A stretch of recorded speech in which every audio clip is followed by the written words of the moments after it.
Manetho, the ancient Egyptian historian, was right when he made Ahmose I the conqueror of the kings of the 18th dynasty, even though he was from a family that controlled a large part of the country during the 17th dynasty. The reality is that during the rule of this pharaoh, a page of the country's history was folded, on which was written the era of enslavement of the Egyptian people for a century and a half. Then he started a new newspaper in which the first thing he wrote were clear verses that talked about the country's independence and the expulsion of the usurping invaders from the land of Canaan. Then the reforms that took place throughout the length and breadth of the country. After security was established at home and abroad on solid foundations prepared for the brave pharaohs who came after him to establish a vast state extending from the Fourth Cataract in the south to the upper reaches of the Tigris and Euphrates rivers in the north,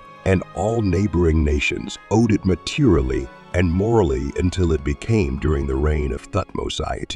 whom Western historians call the Napoleon of the East, the first empire in the world of ancient history. It was the example that the great Western empires, ancient and modern, followed in establishing their kingship and extending their authority. In fact, the great event that informs the rule of Ahmose I, who succeeded his brother Ahmose, is the follow-up of the great wars that broke out between the Egyptians and the Hyksos, which are known as the Wars of Independence, which were the most glorious newspaper in Egyptian history, and we have detailed the discussion of these crushing wars in its place.